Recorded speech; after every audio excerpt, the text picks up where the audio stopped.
हर दाना अलग अलग और जायकेदार टेस्टी इतना कि जब एक बार खाने लगोगे तो फिर खाते ही जाओगे। और बनाने का तरीका तो इतना आसान कि अगर आप पहली बार भी बना रहे हैं तो बहुत ही आसानी के साथ आप तैयार करके रख सकते हैं।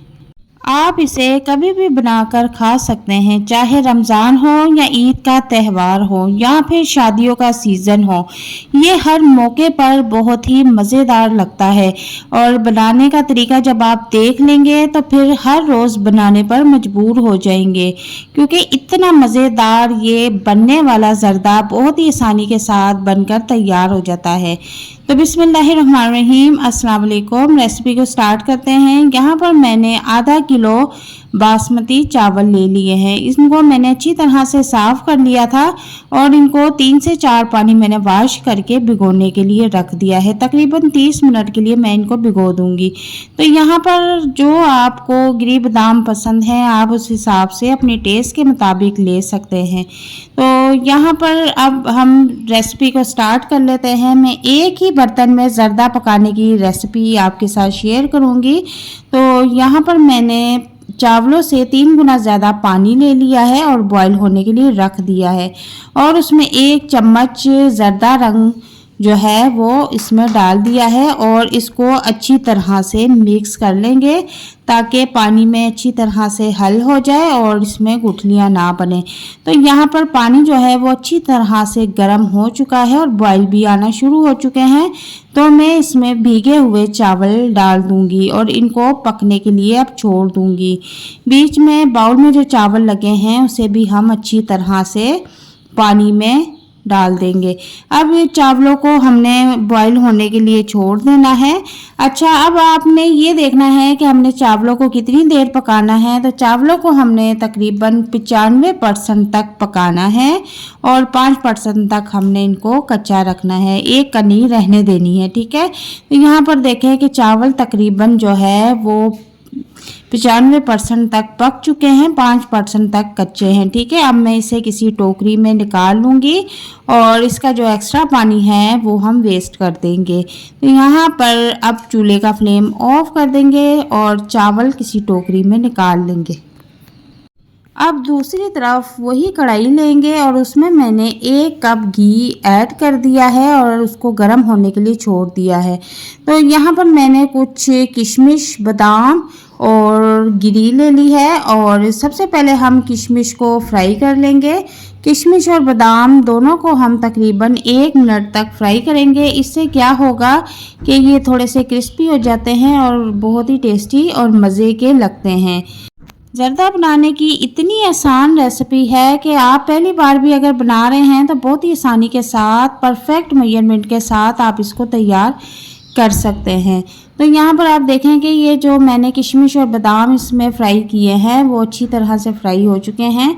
तो अब हम इसको निकाल लेंगे, किसी बाउल में निकाल के एक साइड पे रख देंगे। अब उसी ऑयल में 3 से 4 अदद लौंगे और 3 से 4 अदद छोटी इलायची कड़कड़ा लेंगे। जब इनकी खुशबू आना शुरू हो जाएगी तो मैं इसमें 1 प्याली चीनी ऐड कर दूंगी। तो 1.5 प्याली चावल हैं तो 1 प्याली चीनी मैंने ऐड की है। अगर आप मीठा ज़्यादा खाते हैं तो फिर आप ऐसा करना कि 1.5 प्याली चावल हैं तो आप 1.5 प्याली चीनी इसमें ऐड कर सकते हैं। अपनी टेस्ट के मुताबिक चीनी इसमें ऐड कर सकते हैं।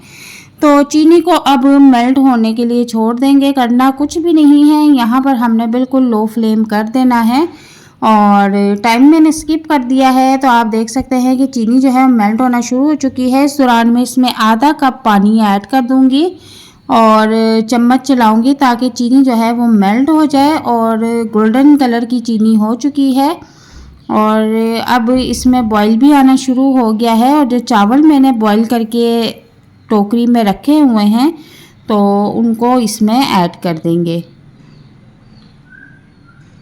अब यहाँ पर इस स्टेज पे आपने चूल्हे का फ्लेम जो है वो फुल कर देना है और चावल इसमें डालने के बाद हम फुल फ्लेम पे चाशनी का जो पानी है वो खुश्क कर लेंगे।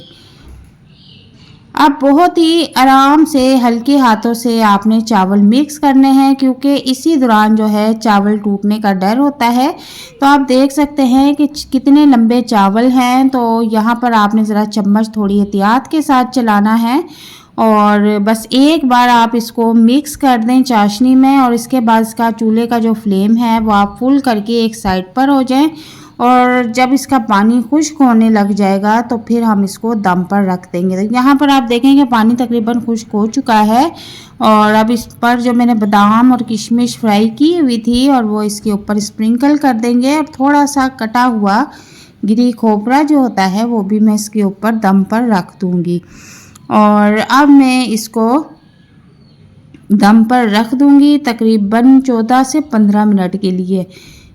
तो मिलते हैं आपसे 15 मिनट के बाद।